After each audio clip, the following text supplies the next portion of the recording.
हाँ लगाना चाहिए था हम लोग। हाँ वो तो उन्होंने जान के लगाया हुआ ना।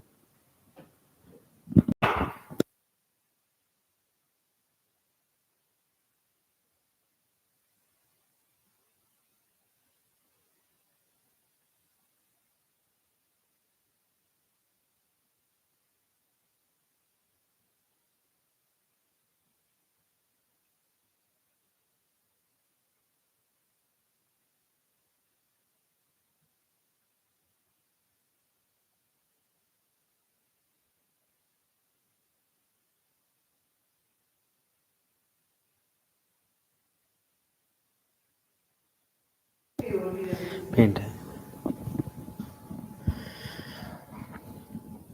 आ जाओ भी, आ जाओ जल्दी जल्दी सब लोग।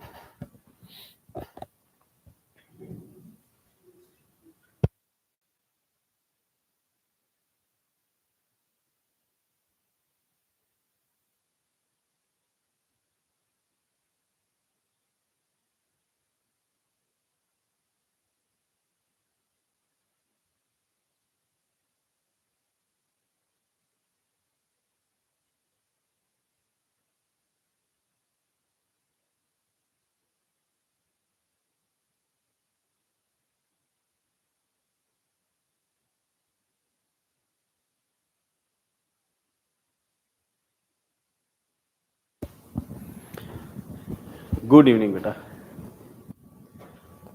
चलो स्टार्ट करते हैं। आज न्यूज़ थोड़ी है, आज जल्दी क्लास खत्म हो जाएगा।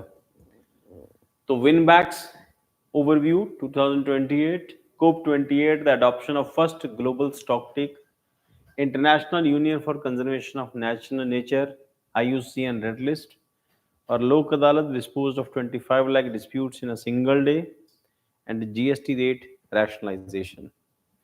बस आज न्यूज़ थोड़ी है, तो आज क्लास जल्दी खत्म हो जाएगी हमारी आज। चलो ठीक है बेटा। अभी ज्वाइंट मिलिट्री एक्सरसाइज में एक मिलिट्री एक्सरसाइजेज मिलन रह गई है, बाकी सब कवर हो गई है। तो मिलन हम जब कल की क्लास करेंगे तो उसमें हम इसको डिस्कस कर लेंगे। Good evening Neetu.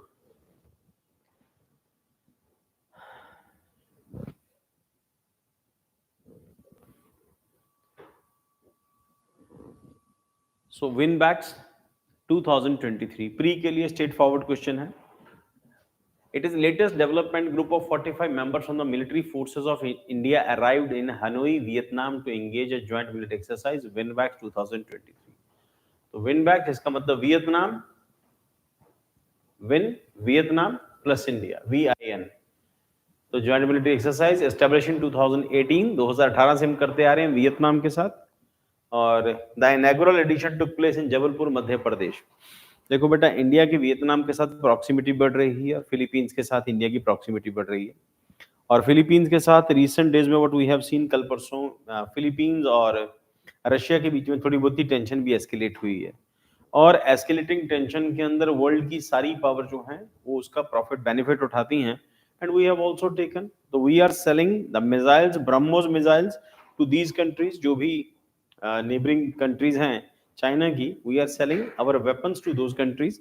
और जो भी इस टाइम वर्ल्ड में डिस्प्यूट्स हैं, इंडिया इसी करके अपनी जो मैन्युफैक्चरिंग हब जो है उसका जो एमुनिशन सेक्शन है उसके ऊपर फोकस कर रहा है। कल के प्रोग्राम में हम लोगों ने देखा था, कल जो न्यूज चैनल ये जो डिस्कस की है। अब उसमें जब आप एंगेज होते हो तो एंगेज सिर्फ मुंह जुबानी होना नहीं होता, आपको उनके साथ कुछ ना कुछ करना पड़ता है ना। जैसे हम लोग यहाँ पे विन बैक्स कर रहे हैं इनके साथ, तो किसी न किसी फॉर्म में मिलिट्री एंगेजमेंट है। और जब हमारी एक्सपोज लगती हैं फिर हम इनको वेपन भेजते हैं। इंडिया कंपैरेटिवली सस्ते वेपन भेजता है, यूरोप और अमेरिका अपने वेपन जो है बहुत एक्सपेंसिव भेजते हैं। तो यहाँ पर हम लोग ज्वाइंट मिलिट्री एक्सरसाइज कर रहे हैं। अभी आ गया वियतनाम। अब वियतनाम के साथ हम लोग विनबैक्स कर रहे हैं। तो वियतनाम की फेमस रिवर कौन सी है? वियतनाम की फेमस रिवर कौन सी है? उसकी ज्योग्राफिकल लोकेशन क्या है? वो म्यांमार में है। इरावदी, इरावदी मतलब इंद्र के जो हाथी है उसके नाम पर है। इंद्र के हाथी का नाम इरावत है। उसी के नाम से उस नदी में नहाने आता था, इसका नाम इरावती है।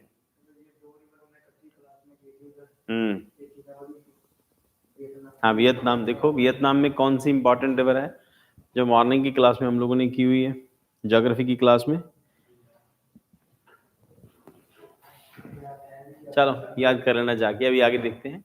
This is yearly training initiative, तो हर साल होता है initiative carried out by alternatively in India and Vietnam. The previous edition occurred in Chandimandir military station. Chandimandir Chandigarh के पास पड़ता है, चंडीमंदिर कहते हैं। Military station August 2022। The current year exercise stated to be held in Hanoi Vietnam में, तो इसका मतलब इंडियन सोल्जर्स वहां पे गए हैं वियतनाम के अंदर। Indian delegation include 39 individuals from the Engineering Regiment of Bengal Engineer Group, accompanied by 6 members of Indian Medical Corps. The primary objective of the exercise is to nurture the collaborative partnership, encourage interoperability, the exchange best practice in accordance with Chapter 7 of United Nations Charter of Peacekeeping Operations. The exercise will unfold a command post exercise combined with the field training exercise, emphasizing the development of utilization of an engineering company with a medical team. देखो ध्यान रखना बेटा, India United nation में security forces को भेजता रहता है, और यूनाइटेड नेशन में जाने वाली सिक्योरिटी फोर्सेस जो वो पीस कीपिंग होती है। और पीस कीपिंग फोर्सेस का मतलब ये है कि ये वॉर लड़ने नहीं जाते। कोई कंट्री जो वॉर में होती है, उस कंट्री के अंदर वहां जाके वॉर एक्सरसाइजेस को रोका जाता है, वॉर प्रैक्टिसेस को रोका जाता है, और कोशिश ये होती है कि पीस बना के रखें। लड़ना नहीं होता, हथियार वजह होते हैं, पर ये लड़ने के लिए नहीं जाते, वॉर नहीं लड़ते ये लोग जाके। तो इंडिया भी, हालांकि उसमें पाकिस्तान भी मेंबर है उसके अंदर, और बहुत लीथल वेपन भी नहीं होते इनके पास। तो unfold a command post exercise combined with a field training exercise, emphasising the development of deployment of utilization of an engineering company with a medical team.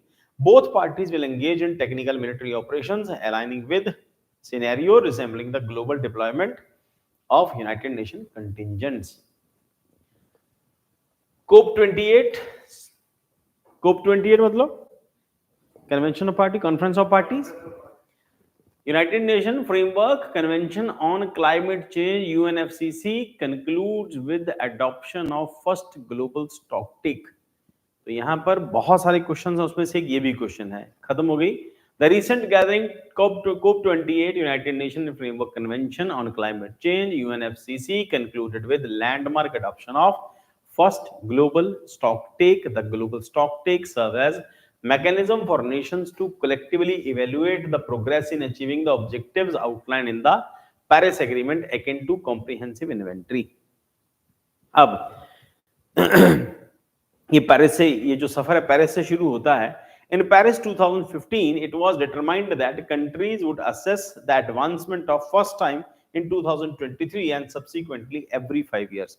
तो हर साल के बाद जो भी उनके एडवांसमेंट है, कहाँ तक पहुंचे, क्या अचीवमेंट्स हैं, तो ना जो सफर यहाँ से शुरू होता है 15 से, वो आके 23 के अंदर एक्सेस करेंगे, बीच में कोरोना का पीरियड निकाल दो, तो अब आके ये पता चला कि हम लोगों ने क्या क्या अचीव किया है।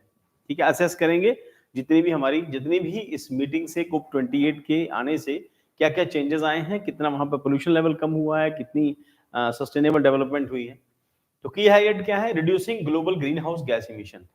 अब जो असेस किया उनको, जितना भी हम लोगों ने अचीवमेंट किया है, उसको अगर हम लोग अभी आके चेक करते हैं तो क्या क्या हुआ, that the imperative to reduce global greenhouse gas emission by 43% by 2030 compared to 2019 levels was emphasized. कि 2023 तक हमें कार्बन एमिशन को कम करके 43% तक कार्बन एमिशन को कम करना है compared to 2019. ठीक, levels were emphasized. However, it was observed that parties are deviating from the trajectory required to meet their Paris Agreement goal. तो वहां पे Paris Agreement goal सेट किए थे, हम लोगों को कार्बन एमिशन कम करना है, ग्रीन हाउस गैसेस का इमिशन कम करना है, तो we are moving toward that direction. तो जितने भी एक्शंस हैं उसी के अंदर कारों का पोल्यूशन है, इंडस्ट्रियल पोल्यूशन है, और जो रिक्वायरमेंट्स हैं जो भी, उसको कम करना है कंपैरेटिवली। सस्टेनेबल ग्रोथ है, इसी के साथ साथ ये सब इक्विपमेंट लिखे हैं हम लोगों ने यहाँ पर, ये विंड एनर्जी है या फिर सोलर एनर्जी है, उन सबको कंट्रोल करना है। और उसी प्रोसेस में हम लोगों ने रिसेंटली डिस्कस किया कि इंडिया छोटे प्रोजेक्ट्स, छोटे जो न्यूक्लियर पावर प्लांट है उसके ऊपर फोकस कर रहा है बाकी सब कंट्री के साथ। क्या कहते हैं उस स्मॉल पावर प्लांट को, न्यूक्लियर रिएक्टर को? जो कल परसों हमने डिस्कस किया है।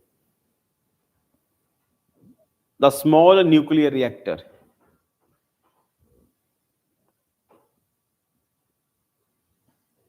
कल परसों किया हम लोगों ने, बताओ आप लोग। बड़े लेवल के ऊपर न्यूक्लियर पावर प्लांट होगा तो उसके खतरे ज्यादा हैं, और छोटे वाला न्यूक्लियर पावर प्लांट हम लोगों ने परसों की क्लास में डिस्कस किया था। क्या कहते हैं उसके स्मॉल पावर प्लांट को?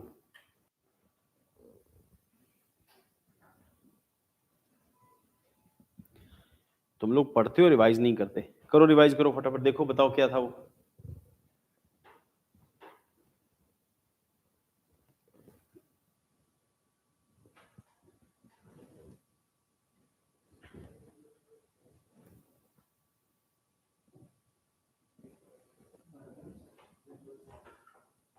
वही है, स्मॉल मॉड्यूलर रिएक्टर।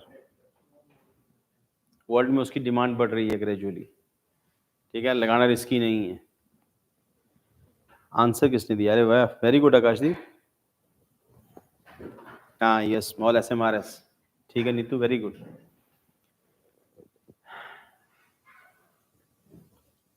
इसी का प्रोसेस, इसी प्रोसेस का पार्ट है। The historical consensus has reached among parties of transition away from the fossil fuels with the communities to achieving net zero emission by 2050. 2050 तक कोई emission, कारों से emission नहीं होगा, fossil fuel नहीं जलाए जाएंगे।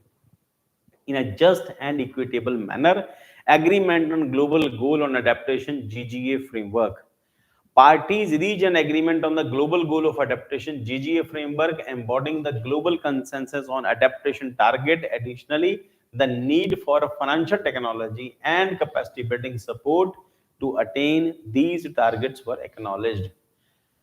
Other notable points क्या हैं? Tripling of global installed capacity of renewable energy by 2030. What is renewable energy? है ना, उसकी इंस्टॉल्ड कैपेसिटी को 2030 तक कितना करना है? ट्रिपल कर देना है। और उसी के अंदर सोलर पावर भी है, उसी के अंदर विंड एनर्जी भी है, ठीक।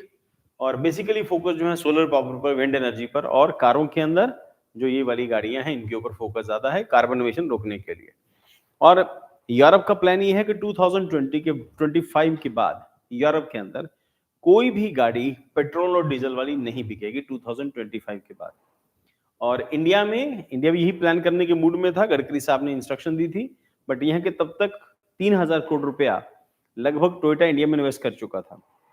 और इसी करके इंडिया अभी डीजल गाड़ियों को लेके सख्त तो है, बट धीरे धीरे करके कह रहे हैं कि आने वाले टाइम के अंदर ऐसे उसको डिमोट नहीं करेंगे, डीजल गाड़ियों के ऊपर टैक्स बढ़ा देंगे। जब टैक्स बढ़ेगा, अभी 28% सिर्फ जीएसटी है कार के ऊपर, आगे चल के हम जीएसटी को लेकर न्यूज करेंगे, तो 28% सिर्फ जीएसटी है, बाकी के टैक्सेस और भी हैं, ठीक। तो tripling of global installed capacity to renewable energy by 2030, बेटा ये टॉपिक सारा मेंस के काम का है ये। Doubling the global energy annual rate of energy efficiency improvement by 2030, accelerating efforts to phase out unabated coal power, where unabated coal power refers to the use of coal without substantial effort to reduce emission. The significant gathering marks a critical step forward in the global effort to address climate change and its associated challenges.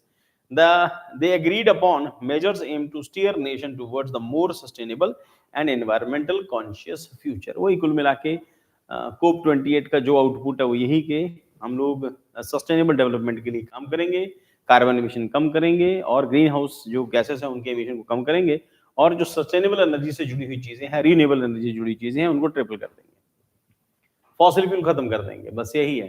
International union for conservation of nature red list, the recent update from the international union of conservation of IUCN red list, कल भी हम लोगों ने discuss किया इसके बारे में, परसों भी इसके बारे में डिस्कस किया था। Let's underscore the critical impact of climate change on biodiversity, particularly in freshwater ecosystem. The quarter of world freshwater fish species now face a risk of extinction due to the climate change related factors.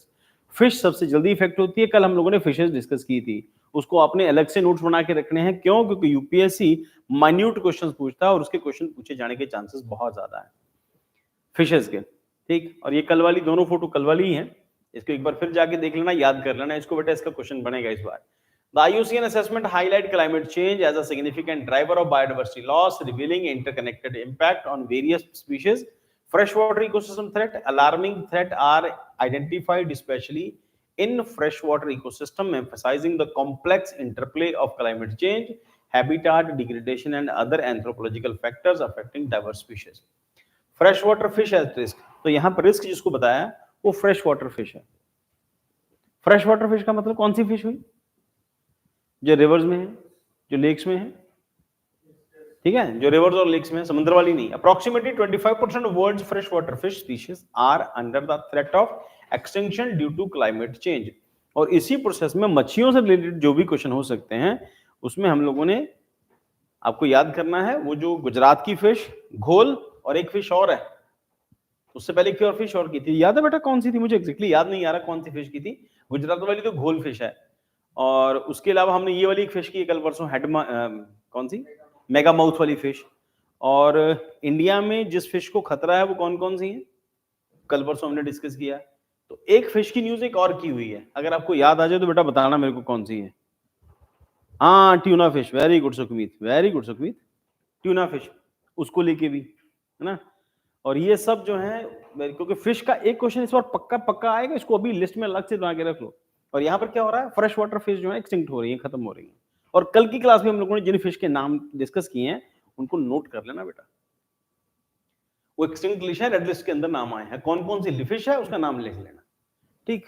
अब ये news बदल बदल के आएंगी, 2-3 दिन news चलती है तो आप लोगों को भी रिकॉल हो कि याद हो जाता है फिर ना। कोई न्यूज पुरानी होती है, जैसे हम लोगों ने कल जो न्यूज की थी उसके वाली सर्टिफिकेट वाली, फॉरेस्ट सर्टिफिकेट वाली, वो न्यूज सही में 5 महीने पुरानी न्यूज है, वो 5-6 महीने पहले हम लोगों ने वो न्यूज की हुई है, अलग से की हुई है, और अभी फिर ये घूम के आ गई दोबारा। तो वही यही बार बार होता रहेगा, इसी करके कहता हूँ डेली क्लास करना बहुत जरूरी है, आपका जो है फर्म होता चला जाता है। So approximately 25% of world's freshwater fish species are under the threat of the extinction due to the climate change. Factors such as decreasing water level, shifting season, and rising of sea level impact 17% of threatened freshwater fish species. Compound threat क्या है? Climate change. Compound existing threats including pollution 57%, dams, water extinction 45%, overfishing 25%. ये factors हैं। 57% क्या है? Pollution की वजह से, dam and water extinction 45%, overfishing 25%, disease and invasive species 33%। और हम लोगों ने इससे पहले हाँ बेटा एक और फिश भी की है, एक इन्वेसिव फिश की कैटेगरी है जो इंडिया लेके आए हैं स्पेशली मलेरिया रोकने के लिए। क्या नाम है उस फिश का?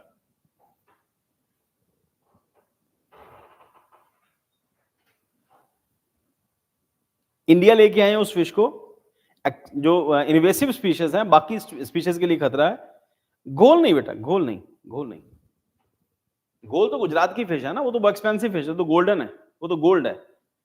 नहीं घोल नहीं, वो मलेरिया खत्म करने के लिए लेके आए बाहर से फिश।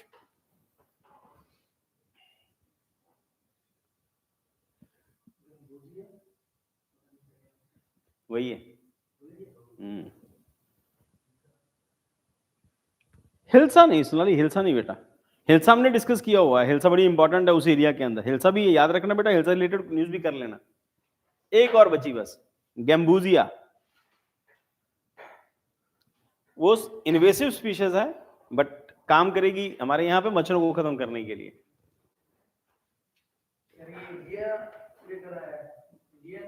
पहले भी लेके आए हम लोग, बट अभी उसको अलाउ किया है मच्छर खत्म करने के लिए। इन्वेसिव स्पीशीज है, कई बड़ी प्रॉब्लम क्रिएट करती हैं जितनी भी इन्वेसिव स्पीशीज होती हैं।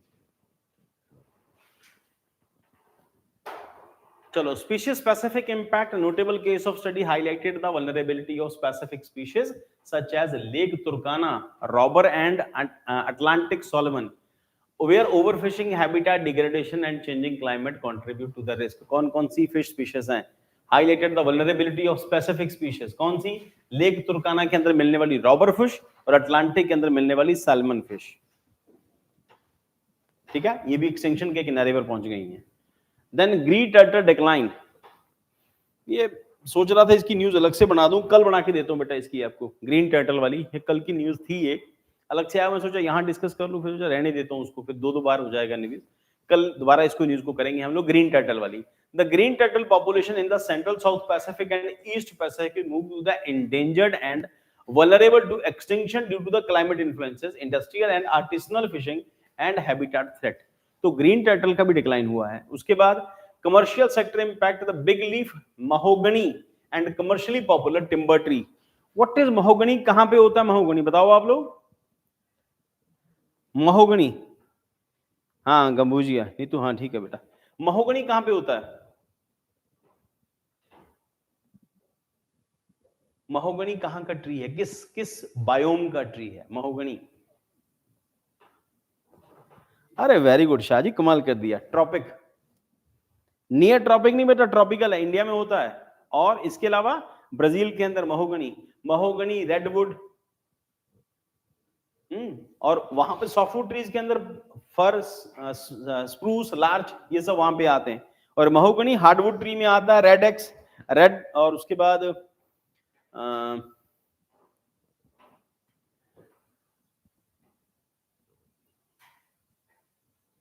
एक और है एक ट्री, मुझे नाम याद नहीं आ रहा अभी.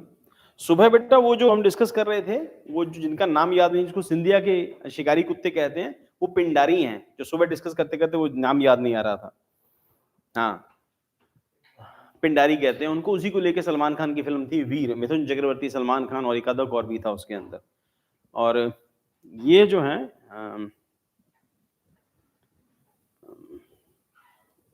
रेडवुड, महोगनी, एक और है, मुझे उसका नाम याद नहीं आ रहा.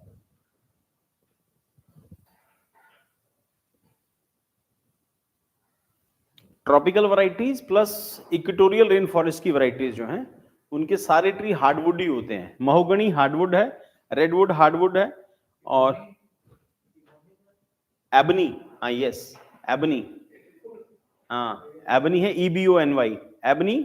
एक और है, और उसको एक्स ब्रेकर कहते हैं उसको. रोजवुड, रेडवुड, महोगनी, एबनी, एक और है that is called x breaker also. हम उसको ज्योग्राफी में, वर्ल्ड ज्योग्राफी में जब हम लोगों ने साउथ अमेरिका किया तो उसमें डिस्कस किया था. एबनी तो है बेटा, यस. एक्स ब्रेकर है, उसका नाम है कुछ एक्स ब्रेकर का, मुझे नाम याद नहीं आ रहा कौन सा है. मैं कल बताता हूँ आपको, देख के चेक करके बताता हूँ. लिखवाया हुआ मुझे याद नहीं है अभी. चलो उसके बाद कमर्शियल सेक्टर हो गया. Positive conservation outcome, positive conservation efforts are showcased with the Sikimeter horned oryxy upgraded from the extinct to wild of endangered, and the saga antelope, कल हमने डिस्कस किया. saga antelope moving from the critically endangered near the threatened, reflecting successful reintroduction of the anti-poaching measures. और ये भी है Sikimeter horned oryxy, इसको जाके बेटा चेक कर लेना एक बार कैसा दिखता है ये. IUCN Red List update emphasized the urgency of addressing climate change and primary driver of the biodiversity decline. Conservation efforts must integrate climate resilience, strategic legal protection, and community involvement to ensure the survival of vulnerable species. The report serves as a stark reminder of pressing need of global action to mitigate climate change impacts and protect the rich biodiversity that sustains our ecosystem. आज news थोड़ी है, एक और है, इसके बाद एक और न्यूज बचेगी बस. ये कौन सी है? लोक Adalat disposed of 25 lakh disputes in a single day. इस तरह से बेटा लोक अदालत होती है. 2-3 जजेस होते हैं, बीच के अंदर वकील डिस्कशन होते हैं, छोटे मोटे मामले यहीं पर डिस्प्यूट सॉल्व हो जाते हैं लोक अदालत में. ये पंजाब की लोक अदालत, चंडीगढ़ की कोई लोक अदालत है, वहां पर इस तरह से छोटे मोटे डिस्प्यूट सॉल्व हो जाते हैं. तो यहाँ पर एक दिन के अंदर लोक अदालतों ने मिलकर 25 लाख केस जो है वो खत्म किए.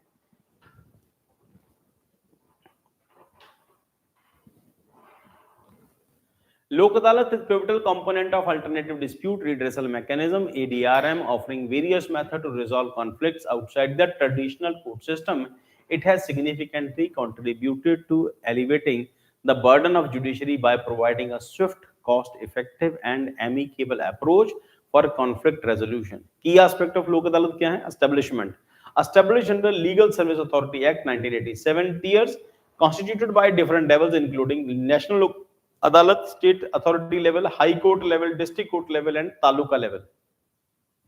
National level lok adalats are regularly held across the country on a single day, and mobile lok adalats are organized as well. अब इनके काम जो होते हैं, इश्यूज यहाँ पे हमेशा पैटी इश्यूज होंगे, बड़ा इशू नहीं होता.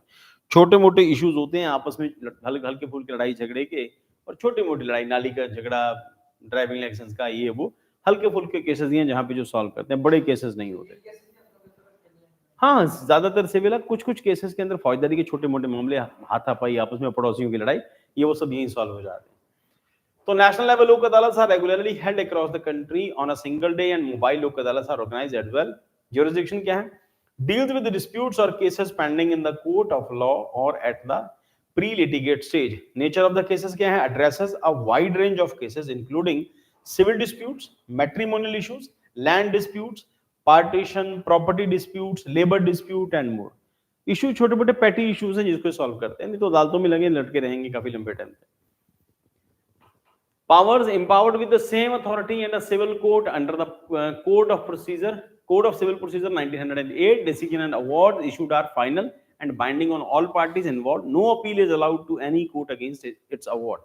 Lok Adalat impact क्या है? Remarkable Lok Adalat has disposed of over 25 lakh disputes in a single day, showcasing its effective and efficiency in the resolving conflicts. Other major ADRM in India, the quasi-judicial proceeding where decisions are binding. What is quasi-judicial?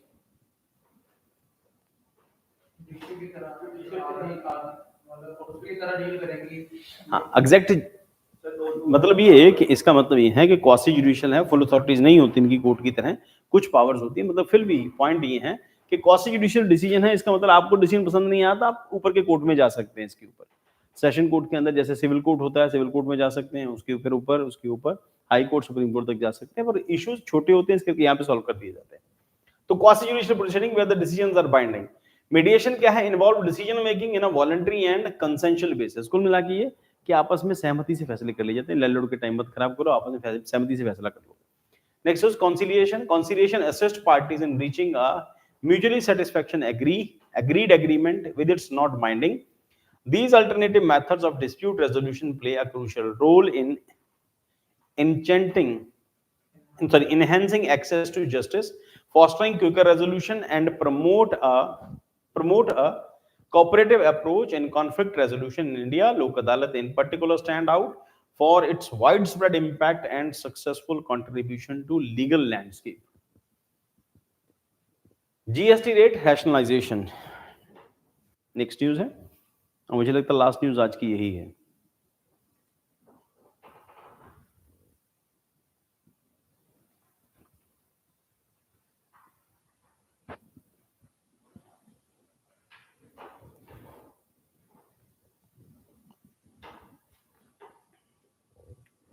GST, the GST rate rationalisation. अब देखो India में rate की क्या दिक्कत है कि यहाँ पे 5%, 12, 18 और 28% तक इसके रेट हैं। रेट की कई सारी कैटेगरीज हैं और यहाँ पर भी हैं 5%, 12%, 18% और 28%। ये हैं, ये पुराना कहीं डाटा गलती से फोटो लग गई कहीं पर, और ये 5, 12, 18 और 28% जो है एलडी सेट, उसके ऊपर कुछ खास केसेस के अंदर ये रेट बहुत ज्यादा है, खासतौर पर कारों के ऊपर, व्हीकल के ऊपर टैक्स जो है, फोर व्हीकल लग्जरी आइटम के ऊपर 28% टैक्स है। उन लग्जरी आइटम में बहुत सारी चीजें लग्जरी में आ जाती हैं, कैमराज वगैरह उसी में आते हैं ना, मोबाइल वगैरह, महंगे मोबाइल भी उसी कैटेगरी के अंदर आते हैं। तो इसी करके ये डिस्प्यूट ये है कि इंडिया में प्रोडक्ट बनने शुरू होने के बावजूद उनके प्राइसेस कम नहीं होते। कंपनी जैसे इंडिया पहुंचती है, इंडिया में मैन्युफैक्चरिंग शुरू करती हैं, वो कॉस्ट बच जाती है, वो बावजूद अपनी प्रोडक्ट की कॉस्ट बढ़ा देते हैं। 28% जो टैक्स है, तो इसका मतलब अगर 1 लाख रुपए का मोबाइल है, 100 लाख, 1.25 लाख रुपए का मोबाइल है, 28% टैक्स चला गया उसके अंदर, ठीक। और बहुत सारे ऐसे प्रोडक्ट, इलेक्ट्रॉनिक्स के ऊपर ज्यादातर के ऊपर 28% ही जीएसटी है। इसी करके इंडियन जो है वो दुबई वगैरह में जाके टैक्स फ्री आइटम खरीद के लाते हैं। अब टैक्स फ्री में वहां पर अगर आप कैमरा लेते हो, इंडिया में कैमरा को 2.5 लाख रुपए का है, वहां पर आपको टैक्स फ्री है। इसका मतलब 28 और 28, 1 लाख रुपए के पीछे आप 60% कम कर लो। तो इसका मतलब जो चीज इंडिया में 2 लाख रुपए की है, दुबई वगैरह में क्योंकि टैक्स फ्री है, इसका 1,40,000 रुपए की है, 60,000 रुपए, ठीक। उसी तरह से लैपटॉप है, उसी तरह मोबाइल है, उसी तरह बाकी सब चीजें हैं जिनके ऊपर 28% टैक्स है। तो किसी आदमी को 3-4 चीजें इकट्ठी खरीदनी है तो इंडिया से बाय नहीं करेगा। हाँ, आने जाने का किराया जरूर है उसका, 22,000 रुपए टिकट है, 6,000 रुपए वीजा का फीस है, वो 30,000 रुपए उसका खर्चा हो जाता है। पर वो सोचता है कि जब 3-4 लाख रुपए का सामान खरीद के लाएंगे, फिर 30,000 रुपए तो बैलेंस हो जाएगा ना उसी से। तो इस करके चीजें बाहर से आ रही हैं। इस करके हाँ, कुछ साल पहले तक लोगों ने, हमारा इंडिया का थाईलैंड के साथ एग्रीमेंट है, जो लोग थाईलैंड घूमने जाते थे वहां पर एलईडी खरीद के लाते थे। इंडिया और थाईलैंड के बीच में एफटी है, फ्री ट्रेड एग्रीमेंट है। तो हम उनके वो लोग हमारे यहाँ, हम उनके यहाँ सामान ला सकते थे। जब कंपनीज को पता चला ऐसा कुछ हो रहा है, तो सैमसंग जैसी बड़ी कंपनी होने के इंडिया में तो माल बिकेगा नहीं, सब लोग वहीं से लेके आएंगे। उन्होंने उसके ऊपर गारंटी देनी बंद कर दी। ठीक, हाँ, कि अब क्यों गारंटी नहीं मिलेगी अगर आप बाहर से थाईलैंड वगैरह से खरीद के लाए हैं। बट कुछ प्रोडक्ट ऐसे हैं जैसे एप्पल जैसी कंपनी है, ये यूनिवर्सल गारंटी देती है। दुनिया में कहीं से भी खरीदा हो, इनको गारंटी देंगी ये अपनी। चलो, अबाउट क्या है, reconstitute ministerial group. The ministerial group task with GST and rate rationalisation which had been inactive since the BJP election setback in Karnataka in May has been reinstated. This indicates renewable commitment to simplifying the GST structure and revising the multiple rates. तो कह रहे हैं कि rate के अभी तक जो 3 या 4 स्लैब्स हैं, अभी तक 4 स्लैब्स हैं, इनको और थोड़ा-थोड़ा कम करो। ठीक, एक ही तरह का ले आओ, 15-16% वाला एक ही कर लो। पर कुछ चीजें ऐसी जिसमें 5% जीएसटी है, या फिर कुछ केसेस के अंदर थोड़ा-थोड़ा चेंजेस हो सकते हैं। अब ये 12 और 18% वाला कम करके कह रहे हैं 15% या 12% इसके बीच-बीच में ले आओ, और 30% 28 वाले को 30 कर दो, 5 वाले को 8% कर दो। अब उसमें रेस्टोरेंट की फीस वगैरह भी है, रेस्टोरेंट के ऊपर लगने वाला टैक्स भी, there are so many things. तो होना चाहिए रैशनलाइजेशन उसके ऊपर। Reconstituted ministerial group, the original group led by the former Karnataka CM Basavaraj Bommai was halted after the election defeat. कल हमने डिस्कस किया था एसआर बोम्मई केस में, उन्हीं का बेटा है बासवराज बोम्मई, कल भी डिस्कस किया था हमने इसको। तो उसकी हार के बाद फिर ये खत्म हो गया, was halted after the election defeat. The reconstituted group now includes Karnataka's Revenue Minister Krishna Bai Gowda and UP Finance Minister Suresh Kumar Khanna and the new convener. Complex GST structure क्या है? Despite having 4 main slabs 5, 12, 18 and 28, numerous rates exist leading to complications. Urgent call for simplification have been expressed by tax experts and industry leaders. Revenue stability and policy shift. With robust GST revenue at 1:16 lakh crore, the resumption of rate rationalization suggests a policy shift. The existing multiple rates contributed to compliance issues, computing policymakers and streaming to industry, revenue department and investors certainly. Term of reference for the future consideration, the group of ministers GOM will review tax slab rates and recommend changes for necessary resources. Consideration of future of GST compensation cess beyond March 2026 will also be on agenda. Industry calls for reforms. Industry leaders advocate from 3 slab GST structure to enhance business ease. The GST compensation cess is under review as suggested by CII President R. Dinesh. उन्होंने कहा था, और background क्या है, in India the concept of adopting GST was initially proposed by Atal Bihari Vajpayee government 2000. The Kelkar Committee recommended its rollout in 2005. What is GST? Introduced through the 101st Constitution Amendment Act 2016, is one of the most significant indirect tax reform in India. It aimed to create a unified national market and streamline taxation. Objective क्या है? Mitigate double taxation, cascading effect and classification issues. Enable set of input tax credit to avoid a tax burden and end consumer. Subsume indirect tax like excise duty, VAT and service tax. अब क्या था कि पहले number of taxes हुआ करते थे, multiple taxes थे। Multiple taxes का मतलब ये है कि यहाँ पर सर्विस टैक्स भी था, और उसके बाद वैट भी हुआ करता था, और उसके अलावा 3-4 टैक्सेस। तो इंडिविजुअल कोई भी इंडिया में काम करना किसी के लिए भी मुश्किल था जब उसको मल्टीपल टाइप के टैक्सेस देने पड़ेंगे। तो उस करके ये डिसाइड हुआ कि नंबर ऑफ टैक्सेस को कम करके एक ही तरह का जीएसटी ले आते हैं। हालांकि बाकी की कंट्री जैसे चाइना जैसी कंट्री के अंदर जीएसटी का सिर्फ एक ही स्लैब है। इंडिया में जैसे मल्टीपल स्लैब हैं, वहां पर एक ही स्लैब है, एक ही बार आपको टैक्स पे करना है, सब चीजों के ऊपर एक ही टैक्स है, 12-13% ऐसे कुछ करके है। तो गवर्नमेंट का ऐसा कोई प्लान नहीं था, कुछ लग्जरी आइटम के ऊपर गवर्नमेंट ने टैक्स ज्यादा रखे हैं, कारों वगैरह के ऊपर टैक्स ज्यादा रखा हुआ है, 28% के आसपास है, और गवर्नमेंट की इनकम का सोर्स भी है, और उन लोगों को दिक्कत भी नहीं है 28% टैक्स देने में। ठीक, सो मिटिगेशन, उसके बाद tax structure under GST. Central GST covers excise duty, service tax etc. State GST cover VAT, luxury tax etc. Integrated GST IGST covers interstate trade. Features in a 4-tier tax structure 5, 12, 18 and 28%. Significance of GST: create a uniform common market, streamline taxation across states, increases tax compliance through the online processing, boosts the secondary sector and promotes economic growth. Role of GST Council. अब GST के साथ साथ government की income भी बढ़ी है, और recent में व्हाट वी हैव सीन के जम्मू कश्मीर में 2014 तक सिर्फ 1 लाख करोड़ रुपए का टैक्स आता था, और अभी अभी रिसेंटली जो टैक्स कलेक्शन आया है वो 2.25 लाख करोड़ रुपए का है, सिर्फ जम्मू कश्मीर से। डबल टैक्सेशन हो गया। अब डबल टैक्सेशन तब होगा जब आप उनको बिजनेस लाइक एटमॉस्फेयर दोगे। तो अगर बिजनेस अच्छा होगा तो ऑब्वियसली है ना, टैक्स अच्छा आएगा। सरकार का कुल मिला के फोकस टैक्स के ऊपर होता है। सरकार को टैक्स से मतलब होता है टैक्स सरकार के पास आना चाहिए, सरकार फैसिलिटीज देगी वहां पे। जम्मू कश्मीर के अंदर टूरिज्म बढ़ेगा। पहले टूरिज्म लाखों में होते थे, अब टूरिज्म करोड़ों में जा रहे हैं लोग वहां पे जम्मू कश्मीर घूमने के लिए। ठीक है, तो GST council comprising member of the central and state recommends import issues, important issues related to GST, decides on rate slabs and aim to discourage tax evasion. Multiple tax rates hinder a single indirect tax rate progress. Introduction of new levies like compensation cess. Trust deficit due to the union government authority over cess. Revenue cess का issue हमने discuss किया। What is cess? Cess क्या होता है? जैसे cow cess है ना, जैसे हेल्थ सेस है, काउ सेस, एजुकेशन सेस, ये टैक्स की रकम के ऊपर लगने वाला टैक्स है। फॉर एग्जाम्पल, आपका टैक्स बनता है 1000 रुपया, तो उस 1000 रुपए के ऊपर 2, 3, 4% की रेट के ऊपर सेस लगेगा। मतलब 1000 रुपए आपको टैक्स देना है, टैक्सेबल अमाउंट 1000 रुपए बनी है आपकी, तो उस 1000 टैक्सेबल अमाउंट के ऊपर लगने वक्त लगता है सेस, ना कि कंप्लीट अमाउंट के ऊपर सेस लगता है। नहीं तो 1000 को 1300 हो जाएगा, है ना। 1000 का वो अगर 3% और जोड़ लें लगने वाले टैक्स का, मतलब 10,000 के ऊपर या जितनी आपने इनकम डिक्लेयर की है उसके ऊपर टैक्स नहीं है, जो आपकी टैक्सेबल अमाउंट है उसके ऊपर वो सेस लगता है।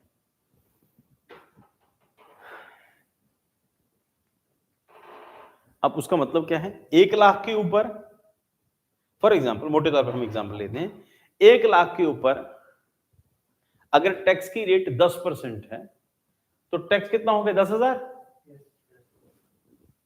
ठीक है, और अगर हम इसको सेस में जोड़ें तो इस सेस में 10,000 के ऊपर 3% या 5%, मोटे तौर पे हम लोग आपको समझाने के लिए लेते हैं 5% सेस। 10,000 का 5% कितना हुआ?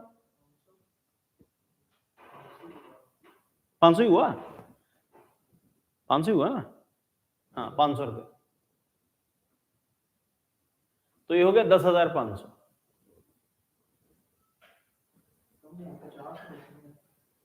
नहीं, 5% है ना। हाँ, तो इतना ही बनेगा। और ये किसी भी कंडीशन में 1 लाख के ऊपर नहीं है, टैक्स के ऊपर एडिशनल टैक्स हो गया सर, टैक्स के ऊपर लगने वाला टैक्स। 500 हुआ ना।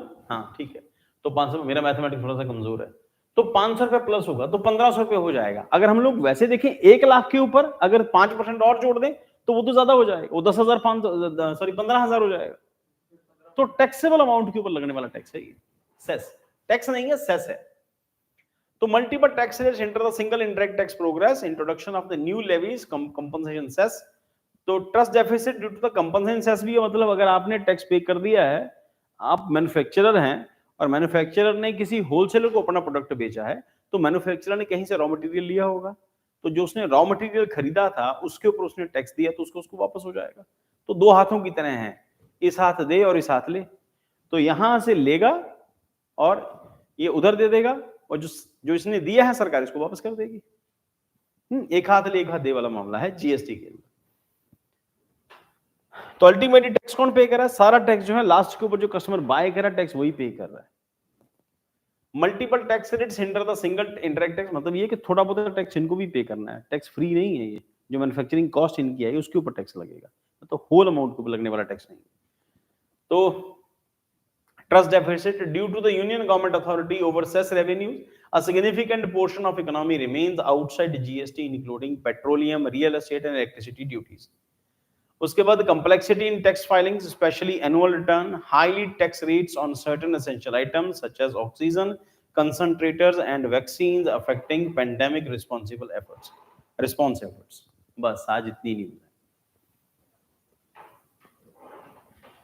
ठीक है, अब आप लोगों को बार बार करंट अफेयर पढ़ना है जब तक आपका एग्जाम नहीं आ जाता। बार बार रिवाइज करो उसको, और क्लास मत मिस करो करंट अफेयर की, डेली क्लास, क्योंकि एक ही न्यूज बार बदल के अभी आज हो गई, डिस्कस हो गई, हो सकता है महीने 2 महीने बाद हम फिर इसी क्लास में इसी टॉपिक फिर एक बार दोबारा से रिकॉल करें, कभी घूम फिर के सरकार जो रिफॉर्म्स करे। आज हमने जीएसटी के अंदर इसको डिस्कस किया, जीएसटी के अंदर रैशनलाइजेशन को जब सरकार प्रोग्राम ले आएगी, हो सकता है बजट में इसी जीएसटी रैशनलाइजेशन के अंदर जो हमने आज डिस्कस की है खबर दोबारा से आ जाए। नए रेट क्या होंगे, है ना। तो 2-3-4 बार होगा तो फर्म हो जाएगा, फिर वो भूलेगा नहीं आप लोगों को। चलो ठीक है बेटा, कल मिलते हैं हम, कल कंटिन्यू करते हैं।